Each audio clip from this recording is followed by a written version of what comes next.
나무 묘호랭개교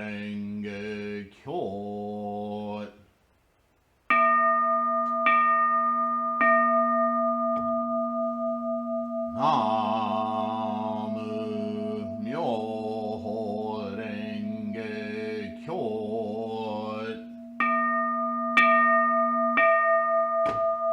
나무 묘호랭개교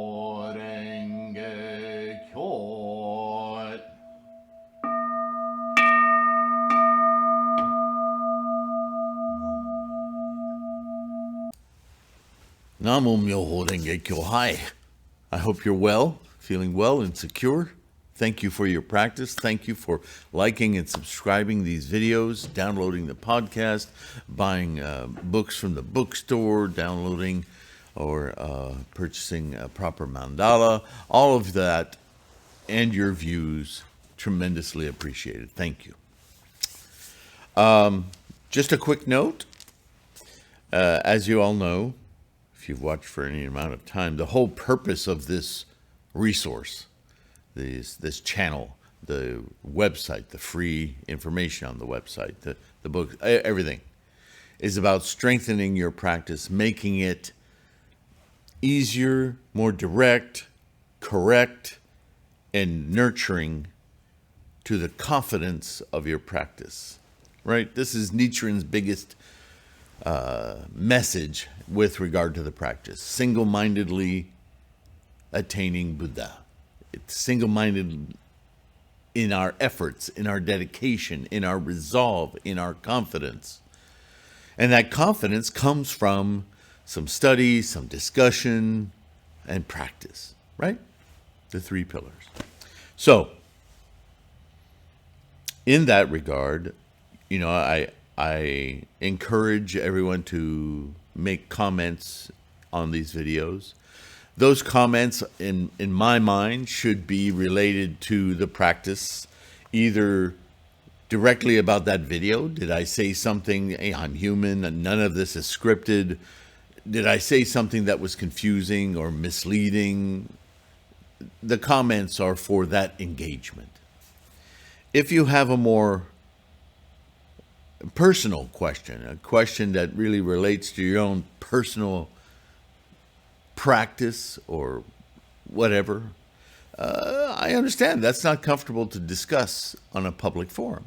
So I always invite you to email me directly at tlksylvain@gmail.com, right? And that is an efficient way for us to communicate privately, and with the caveat that if something comes up in that conversation that's really an eye-opener for the practice, could serve the Sangha, generally it will come about in a video that I will do in what new information or slant or applicability of the practice can help others. Then I'll make a video about it. That doesn't mean I'm going to hold your name up. That's not what this channel is about. It's about our practice. And so with that avenue of personal emails and public comments and information, that's what this resource is for. Occasionally, somebody will call my phone and expect me to call them back and have this private dialogue on the telephone. And let me disabuse you of that notion right now. Ain't gonna happen. That's not Buddha. That's not how this channel works. That's not how our Buddhist practice works. If you want to come see me face to face at the Kwun, I can do that. That is appropriate. But this exchange over the phone, it's unwieldy. It's an intrusion in time. It makes no sense. So, Brandon and anyone else out there who thinks that they can call me several times and that will somehow inspire me to call them to have a little chat over the phone, no, If you have something personal that you want to discuss with me, take the time to articulate it in an email and send it to me so that I can digest it, research it, give you an appropriate answer. That makes sense. That is respectful. Okay? But, no, the phone thing, not going to happen. It's just not going to happen. There's so many reasons, I don't even want to list them. I think you know that, actually. So, yeah. Articulate your question in an email. Give me the respect of considering your question, maybe researching, maybe I'll learn something from it. And then I can share that with you so that we both are edified. That I'm more than willing to do. But to go tit for tat, verbal on the phone, no. The only way that interaction is going to happen is person to person, in face to face, so I can see you, know you. That is respectful dialogue. But over the phone, no. We have forgotten in our societies how intrusive and rude that actually is. Telephone conversations, they're not useful unless you're making an appointment with a doctor's office. Phone conversations have little value but organizational. When it comes to our practice of Buddhism, the phone is a massive obstacle, and I won't do it. So please email me, okay? With respect. Namo Myoho Renge Kyo. Now, let's get back into the Diamond Sutra.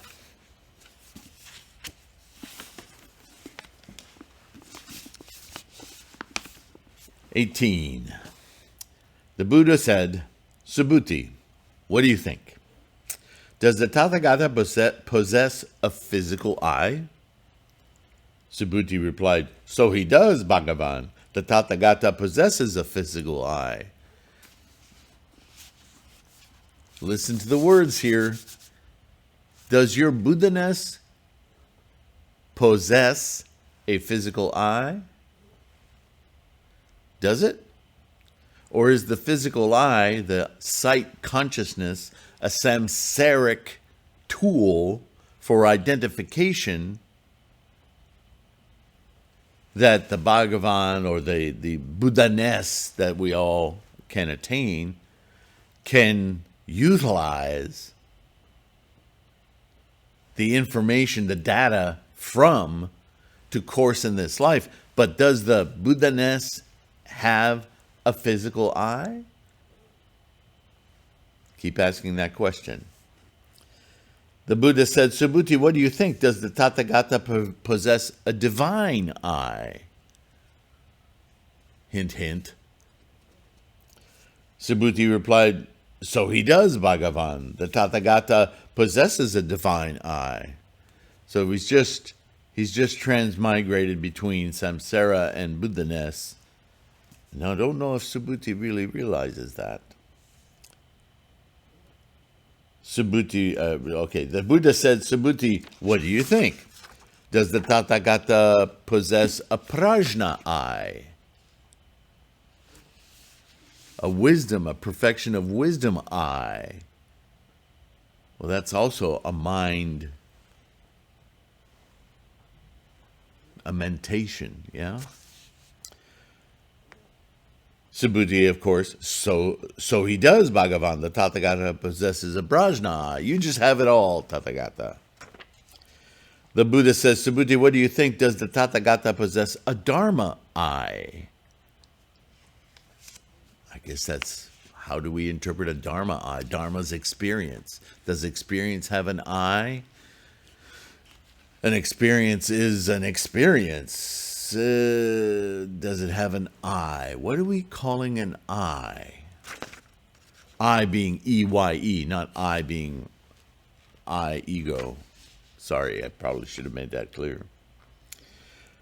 Subhuti, so he does, Bhagavan. The Tathagata possesses a Dharma eye. The Buddha said, Subhuti, what do you think? Does the Tathagata possess a Buddha eye? Now we're migrating the term eye, E-Y-E, as, is this a vision? Is this a way of seeing? The Buddha seeing?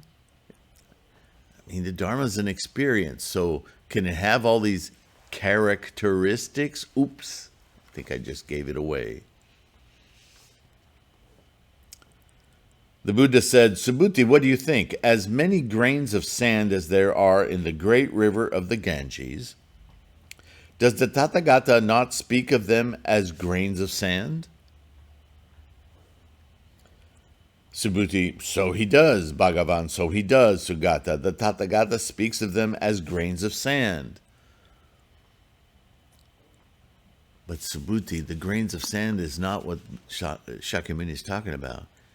They are personages, they are stand-ins for you and I, the numerous minds. But doesn't seem to be getting that, so let's continue. The Buddha said, what do you think, Subhuti? If there were as many rivers as all the grains of sands in the great river of the Ganges, and as many worlds as there are grains of sand in all these rivers, would there be many worlds? Do you see how he's leading Subhuti here? What are worlds? Are the worlds what we put our feet on, the earth? Or are the worlds the realms of mentation, the mind conceiving moment to moment a new and different world every moment to moment, even with consistencies and inconsistencies? Right? He's shifting the mind's perception here. Don't know if Subhuti is grasping it, but this is all Shakyamuni exploring the way we think, yes? Subhuti replied, so there would, Bhagavan, so there would, Sugata. There would be many worlds, right? If you're thinking in the physical realm, you take all the sands of the Ganges, and each one of those sand particles represents yet another river like the Ganges with its own sands. You multiply this out, it's unfathomable again, right? He's talking about all the sentient minds throughout time-space. Yeah, anyone can tell you we're around 8 billion people on the planet, but how many people can tell you how many people there have been since there have been people? It's unfathomable. This is what Shakyamuni is talking about. So how is he going to use that example? The Buddha said, and as many beings, see, he was leading up to it, as there might be in those worlds, Subhuti, I would know their myriad streams of thought. And how so? Streams of thought, Subhuti, what the Tathagata speaks of as streams of thought, are no streams. In other words, streams of thought, what goes on in the mind, isn't represented in the world, the physical world.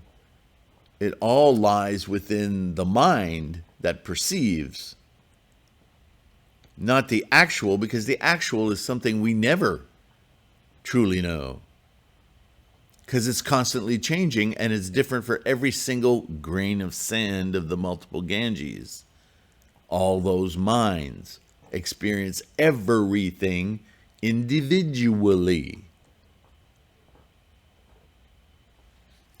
Thus they are called streams of thought. And how so, Subhuti? A past thought cannot be found. A future thought cannot be found. Nor can a present thought be found. You know, I'm always talking about time in relation to Buddhism. Consider what he just said. The thought that I'm having to form these words, to complete a thought of a sentence of what, by the time you hear it coming out of my mouth, those thoughts are long gone. You're just hearing the wake in the water, the wake in the air, the pressure waves of something that has already happened but not happening now. Everything we experience in Sabina Hossenfelder just did a TEDx on this. This thing about time and this problematic in physics, that even in a room where I'm standing and you're 5 feet away, the next person is 20 feet away, the next person is 70 feet away, you all hear me say something, but you all hear it. Not only do you all hear it differently because you all have different sentient minds, but just speaking of time, by the time I'm done saying something, let alone the stream of thoughts that brought that about, long gone, the person 5 feet away or 20 feet away or 70 feet away are hearing it at different times. We adjust in our minds to say we all heard that at the same time, let alone that we didn't hear the same thing. But the actual fact of the matter is that the thought is long gone before I utter that, whatever that thought spawned in words. And then much later you hear it, and then the person behind you hears it. This time thing is something that Shakyamuni is acutely aware of as part of the mechanism that misleads our identification and hanging on to things. Because if you take it apart, especially at that level, what you might be grasping as my words is not the present. We talk about now, live in the now, but there is no now, because now is gone. You're moving. Life is momentum. Remember? The creation of space, time, space, is this lag, this time lag of perception. And that if we could mentally remove ourselves from that freight train of hanging on to time and just experience that, all of it, what perspective, there would be nothing to identify with. We might identify the process, but it would not be in and of ourselves. It would be an experience even of the self as a separate physical manifestation of that momentum of processes that's constantly instantiating forever in the past. But if we could just experience it happening, release ourselves from the weight of that history, and just contemporaneously witness our life happening, it's hard to imagine the freedom of perception that would offer, yeah? And the question of future becomes kind of ridiculous, because the future is what you're now experiencing. It doesn't require a projection. The projection is another way of hanging on to the past. They're both just as illusory. Right? When you ski down, picture a skier going down a mountain. If the skier is concerned about where they've been, I don't have to tell you, you're going to fall down. Your complete attention has to be in what's happening right now. And part of that attention for what's happening right now is seeing, anticipating, reading, judging, considering what's coming. That's what puts you in the now. Being in the now, you fall down because that's gone.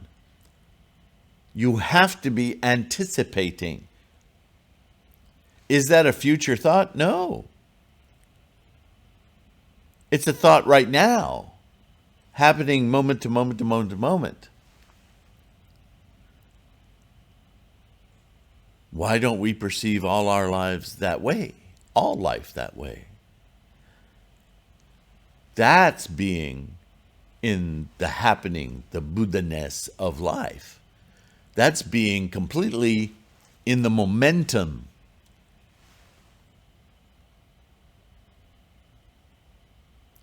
Does the skiing analogy, does that work for you?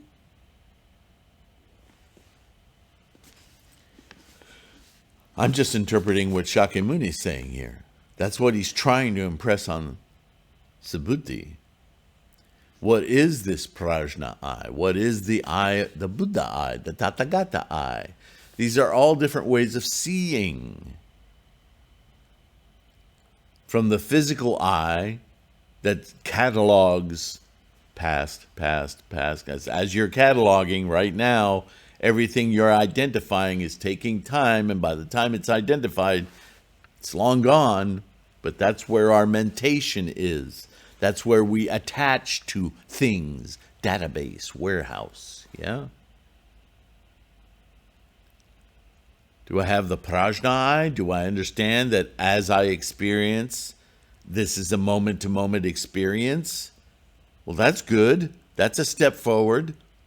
Or do I have the Tathagata eye, the Buddha-ness eye, that is completely divorced of the database in the warehouse, just in the momentum of being into time, space, constantly moving. More of an observer. Not an observer like an a warehouse worker, not that observer. The observer of the process of being. The manifestation of things are almost out of momentary thought. You know they're being instantiated, but where the mind is in Buddhahood is in the process of instantiation, not what is instantiated. Again, I'm circling around like Shakyamuni with words, trying to identify something that isn't identifiable. It's only experienceable because of the time, the momentum of it. You see? Subhuti, what do you think if some noble son or daughter filled the billion worlds of this universe with the 7 jewels and gave them all as a gift to the Tathagatas, the fully enlightened ones? Would the body of merit produced as a result by that noble son or daughter be great? So again, we're right back in samsara here, albeit a mental exercise of samsara, right? The billion worlds, the billion planets, stars, galaxies. Well, we have 10 billion stars in the Milky Way alone. And we filled them with jewels. Again, what do you value? How do you value the stuff of life? Subhuti, great indeed, Bhagavan, yeah? It would be great, Sugata, because the offerings is a method of sharing what is owed as a physical gift, meaningful gift, as though that has any meaning. But again, Shakyamuni is going to use the example and say, here you are, a physical being. So it would, Subhuti, so it would. Yeah, all those jewels, that'd be something. Billions of worlds. The body of merit produced as a result of that noble son or daughter would be immeasurable, infinitely great. Yeah, okay, he's setting them up, right? You have 10 zillion Bitcoin. Oh my goodness, you're really worth something. And how so? A body of merit, Subhuti, a body of merit is spoken of by the Tathagata as no body. Oops. That's just a mental construct. It's not really. Of what value is that? Of what value is a dollar bill except some propagated lies? But I don't know how you feel about the Federal Reserve, but it's a great game of, what is it? The three shells, looking at where's the P? Thus is it called a body of merit. Subhuti, if there were a body of merit, the Tathagata would not have spoken of a body of merit as a body of merit. In other words, I'm talking about a mentation, a false valuation, the illusion of what has value isn't in the things and the offerings. This is a great problem of samsaric mentations, valuations. What are you valuing? Subhuti, what do you think? Can the Tathagata be seen by means of the perfect development of the physical body? Do you think you can attain enlightenment, Buddhahood, by perfecting yourself physically? Or maybe more meaningful, a question is, do you think that that person that you idolize as being perfect symmetric being with the perfect body, are they closer to enlightenment than you are? Does the physical body or world have anything to do with enlightenment? He's really driving it home here. Subhuti replied, no, indeed, Bhagavan. The Tathagata could not be seen by means of a perfect development of the physical body. And why not? Well, the perfect development of the physical body, Bhagavan, the perfect development of the physical body is spoken of by the Tathagata as no development. Yeah, so how can you say that, Subhuti, after what you just said about the billion worlds full of the gemstones and jewels? It's a contradiction here, right? Thus it is called the perfect development of the physical body, identified as a thing, not as an enlightenment. The Buddha said, Subhuti, what do you think? Can the Tathagata be seen by means of the possession of attributes? Ba-dum-bump, there it is. Do you actually think that Buddha-ness can be defined by a perfect body, number of jewels, everything we talked about? Do you think that if you just had those qualities, characteristics, if you were this tall, that wide, had this physical eye, prajna eye, all of these attributes, that finally, I must be Buddha? Do you see how he's disassembled the thinking process here? Subhuti, no, indeed, Bhagavan, the Tathagata cannot be seen by means of the possession of attributes, because Bhagavan, the Tathagata, speaks of the possession of attributes, is spoken of by the Tathagata as no possession of attributes, because that's the nature of the problem. The possession of attributes is samsara. And if you identify yourself by the possession of your attributes, well, there you are. That's okay, mind you. But understand the transmigration here. Understand the difference. Your mind works incredibly hard, moment to moment, identifying self, ego, possessions. That's the warehouse. It's okay. That's samsara. What we're trying to do in Buddhism is to say, that's samsara, you're living in it, and while you're here, you have this sentient mind here that's not only a great organizer of your identity, but also affords you a rare opportunity to detach from that identity so that you can perceive the nature of formations prior to identity, the forces of energy that manifest all these warehouses. Not so that you can fly away to another land and float in the air, and that's not what it means. What it means is it's a mental way of removing yourself from this constant avarice of craving of identification.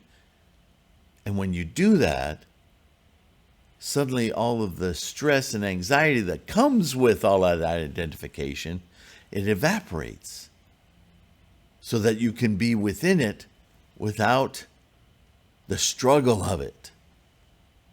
You can then see the actual beauty of it in its simplest form, a grain of sand.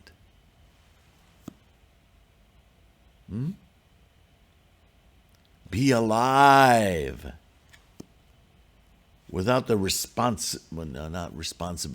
without the constant nurturing and attachment of the warehouse of your ego. Then you'll see all egos, all warehouses, as being this kind of a compassionate.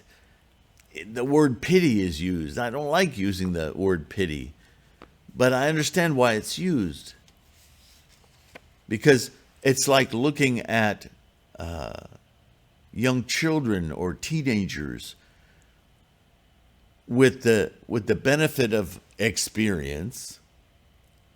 We can see their constant struggle for identifying themselves. And we can see with our samsaric compassion, poor kid, she's just trying to figure out who she is. He's just trying to figure out where he stands. Right?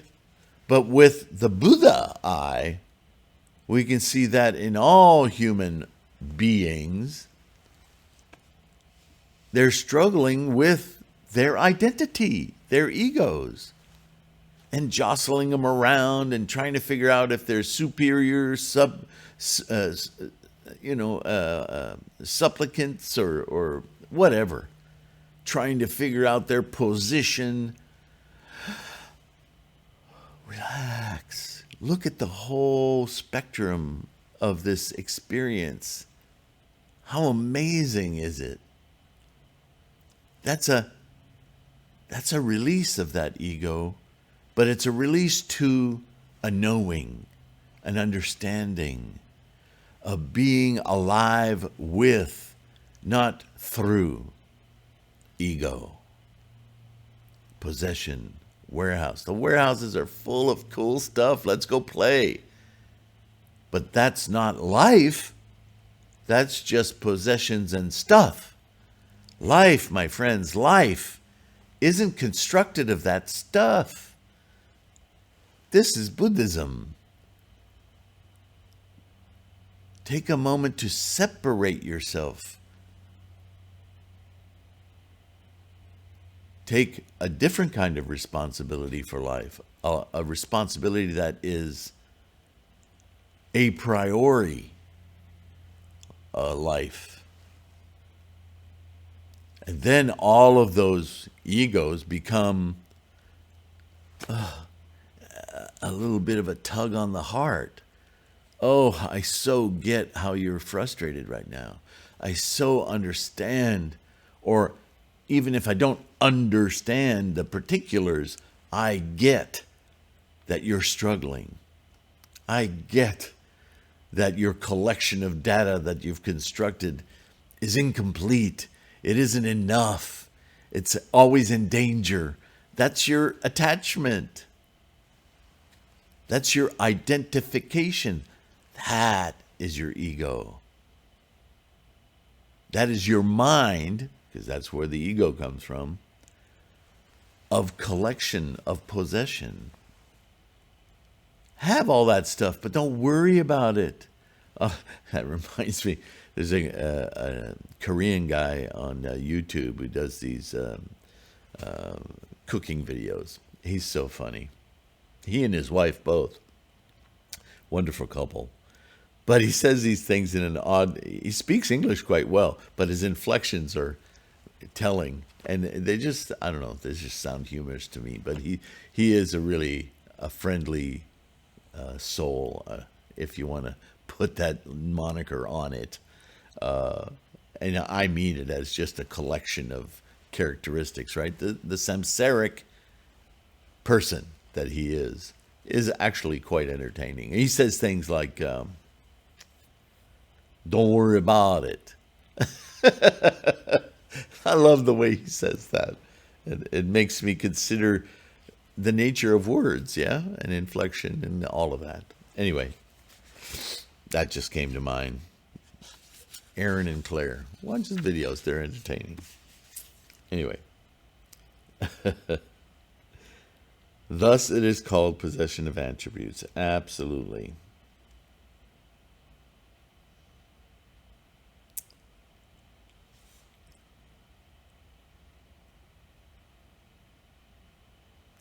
Upon hearing, well, let's see.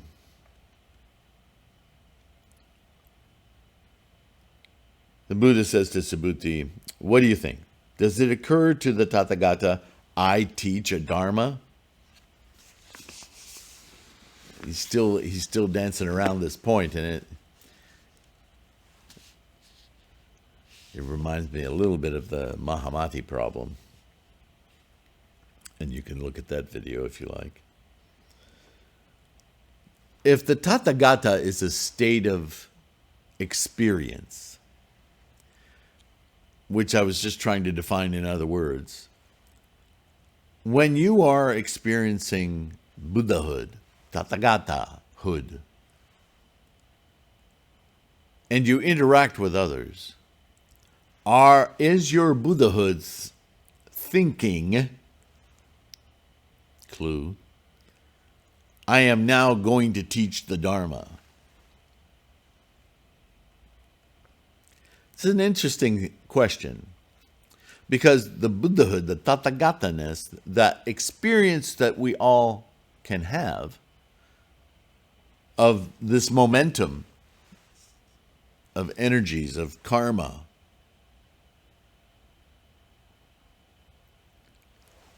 by the time from that experience we consider, think, put together a thought that we are now going to engage with another person to discuss the Dharma, well, we're not in Buddhahood anymore. We can maintain our Tathagatahood through prajna, Buddha wisdom, but the moment we transmigrate from that beatific, amazing experience to samsaric communication, before we even utter a word, we're now in Bodhisattva. I think it's important to break this down, because never, ever has a human spoken to another human in a state of non-manifestation. It's impossible, right? So I think it's critical to understand this because, and you've heard me say this before, Shakyamuni, though he was labeled Buddha, was a bodhisattva who was maintaining his Tathagatahood as he coursed as a human through the world. Bodhisattva. Because Tathagata has no characteristics. It's a mental experience. And that mental experience cannot express itself as anything other. It can be shared through the vehicle of sentient mind body. Just as the universe is expanding, There's no little hidden voice in the air that we all hear saying, I'm expanding. How weird would that be? Universe just universing. Tathagatahood just tathagating. Buddhahood just Buddhahooding. Whenever conception of that experience starts to descend into thoughts and sharing, it can be super important and supportive to help people to climb out of their minds to that experience. But that's all bodhisattva work. The Tathagata-ness doesn't have a mouth. It doesn't have a brain. It doesn't have the 8 consciousnesses. It operates outside of the 8. It encompasses the 8 consciousnesses. This is why it's the 9th consciousness. It's an consciousness being an experience of. So this is a critical question. Does it occur, and an occurrence is a point in time, to the Tathagata experience, I teach a Dharma? I? Just look at the words. It tells you the answer right away. I requires an ego. Does the Tathagata have an ego? Hell no. It's everything but. Everything outside, prior to ego. It's like the very tip of the arrow of time. There's no wake. There's no presence of the point. There's the field of energy, the momentum. All of that follows behind the realm of possession. Okay? Subhuti replied, no, indeed, Bhagavan, it does not occur to the Tathagata, I teach a Dharma. He got it.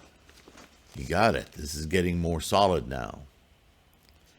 The Buddha said, Subhuti, if someone should claim that Tathagata teaches a Dharma, such a claim would be untrue. Such a view of me, Subhuti, would be a misconception. And how so? In the teaching of a Dharma, Subhuti, in the teaching of a Dharma, there is no such Dharma to be found as the teaching of a Dharma.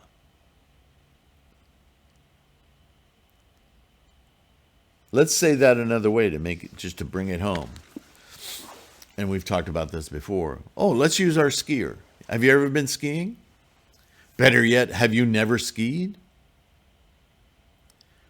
If you've never skied down a mountain, snow skied, or water skied, any experience, if you've never done that, and you've listened to somebody talk to you and extol just this entire weekend of experience of their skiing, the skis they bought, the latches on the skis, the kind of boots they wear, the snow, the packed snow, the loose snow, that blah, blah, blah, on and on and on. All of these characteristics of snow skiing. Do you know now what that is like to snow ski? Have you inculcated the experience of snow skiing because you've heard all of these words and you've seen the equipment and you've seen how it works and it's shown to you and talked to you about? Do you ever experience it? Of course not. Other way around, have you ever been the one who's describing ad nauseum an experience you've had to somebody who's never had it? Do you ever see in their eyes, oh, I get it, I know what it's like to ski? Even if they had the audacity to say that statement, wouldn't you then retort immediately, no, you don't? How many times have you heard these kinds of conversation end with, you won't know what I'm talking about until you do it yourself? Clue! This is what Shakyamuni is talking about right here. There's no such thing as the teaching of an experience. An experience is something shared, but even between two people skiing side by side, getting to the bottom of the hill, both will have a completely different story of what it was like to have skied together down that hill. That's just the nature of warehouses, egos, the mind's collection of data. Even if that data is experience, it's a samsaric experience, or it's a very temporary joy and excitement. You might be knocking on the door there, but it's still physically, egotistically related, owned.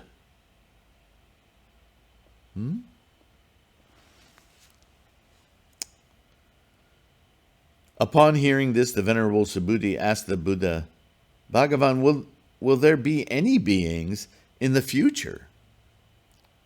In the final epoch, in the final period, our day and time, in the final 500 years of the Dharma ending age, who hear a Dharma such as this and believe it? We're struggling with it right now, Shakyamuni. Will there be, after you're gone, see this concern about losing the teachings throughout the history of Buddhism? Will there be anyone in the future with the capacity, the ability to understand what you're saying? I mean, we're struggling with it now. Will 3,000 years from now people be able to hear this teaching, let alone understand it? He's talking about you and I. The Buddha said, neither beings, Subhuti, nor no beings. And how so? Beings, Subhuti, beings are all spoken of by the Tathagata, Subhuti, as no beings.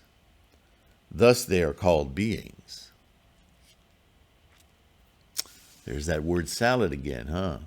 What does he mean? What do you think he means when he says that? He's not saying that you and I don't exist.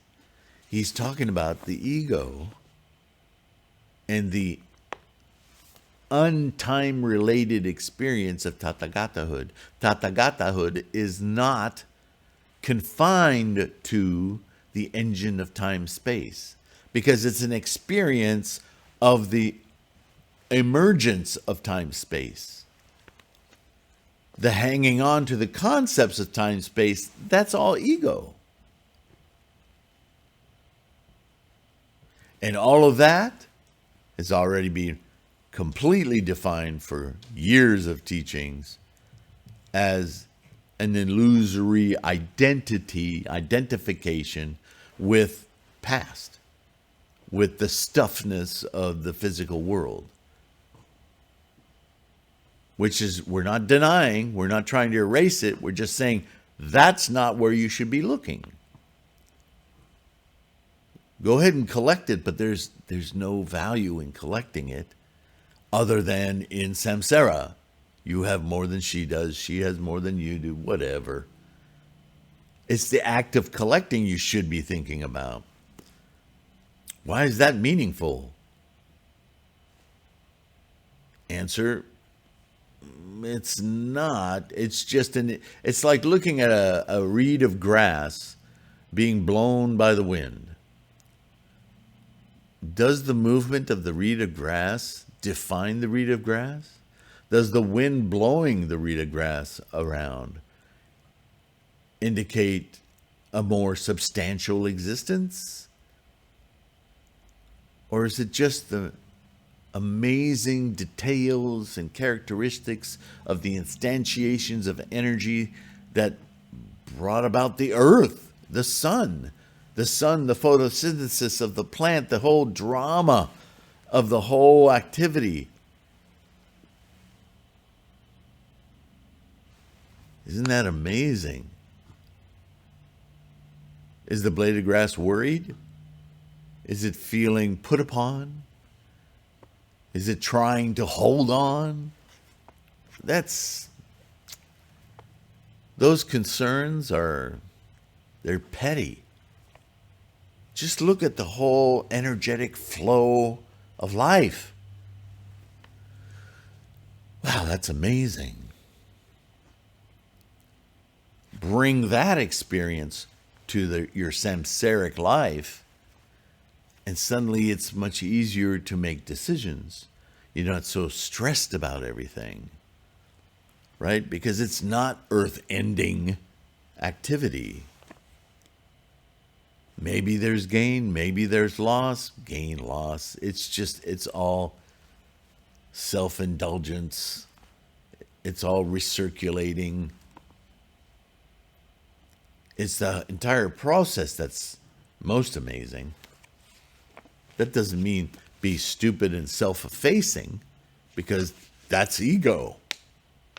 Just be aware.